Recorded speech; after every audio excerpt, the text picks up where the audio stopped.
Hello and welcome. Thank you for tuning into another Shoe Guru shoe review. It's been a very long time since I've done a video, since I got busy with life and then 2020 happened and the world fell into chaos. So I am back. I've got another shoe review today. We're going to be reviewing a brand New Balance shoe that I'm very excited about and I'm actually personally wearing at this very moment. But before we get into that, I just want to make sure everybody knows the shoe that we're reviewing today was brought to us by Tradehome Shoes. It is available on their website right now. The link for that will be in the description down below. You can also follow this link right here. Without further ado, let's get into this.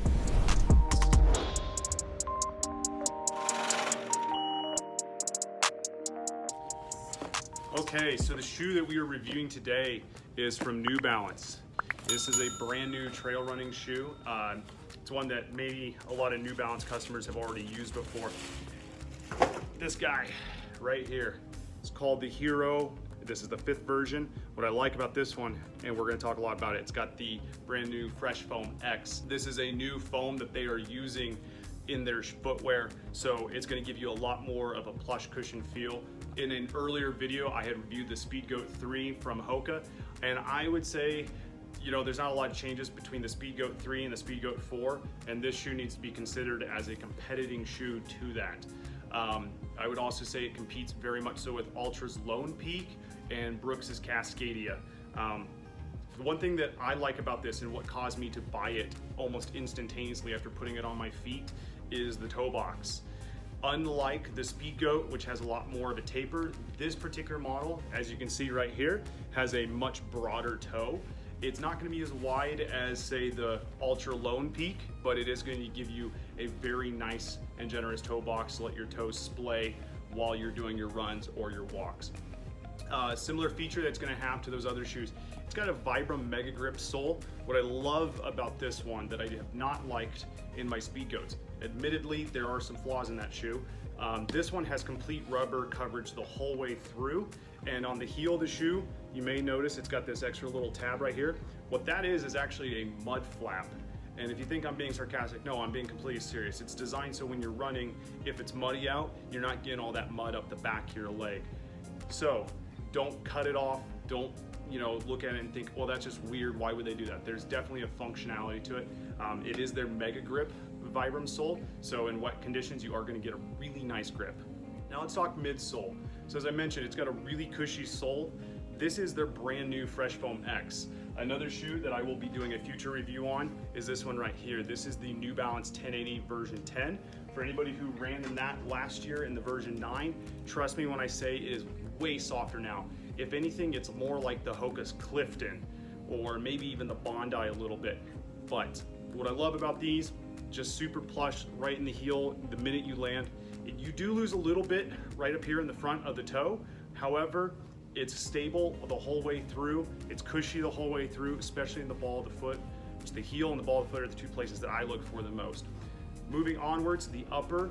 This is where I really like this shoe, being a non-waterproof shoe. A lot of non-waterproof trail runners, they're just an open cell mesh and they can tend to tear really easily. Well, with this one, they've gone over it and they coated it with a polyurethane coating so it doesn't tear on you. It's a lot more durable. It's going to hold up to what you're doing. So if you're going through brush, you don't have to worry about coming home and having a big gash in your shoe.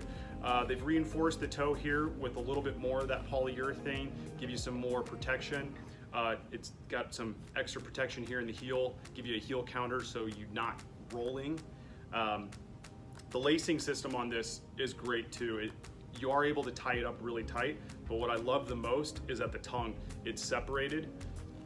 So you can tuck your laces in there after you're done tying it. Sort of like if you've ever run in Salomon Speed Crosses, how they've got that little pocket you can tuck the laces in. So it's exactly like that. Really nice heel pull tab. I'm always a big fan of a shoe that has it really well secured, and so it's easy on, easy off. But yeah, all in all, I've had my shoes for probably about 2 weeks now, and I have been completely happy. At no point in my wearing these have I had a moment where I go, I really wish it did this, or I wish I had a little more cushioning. It's been consistently comfortable the whole way through. Now, I will confess I do put a different insole in these. A lot of New Balances will use an Ortholite insole. This one does not. It is just a proprietary insole, so it's nothing special. So if you personally are out there and wanting a little more cushion, a little bit more arch support, then you might want to start investing in extra insoles. For me, I went with an Oboz O-Fit. Link is also in the description down below. That's my go-to insole for pretty much any trail hiking and really just running shoes in general. But all in all, I'm gonna say, as far as a trail running shoe goes, this one is probably my top pick for the year 2020. Obviously, the year's still got a lot of months left, so we'll see what else comes out this year. But last year, it was the Speedgoat 3. This year, it's the New Balance Hierro version 5. I'm excited to see what else comes out this year. I'm hoping to do a future review on some more trail shoes, so that way you have some good insight if you're in the market for buying a new one. But thank you for tuning into this video. I appreciate you watching after I've been gone for all these months, but I hope you'll check these out. Go check out Tradehome Shoes website, and hope you have a wonderful day.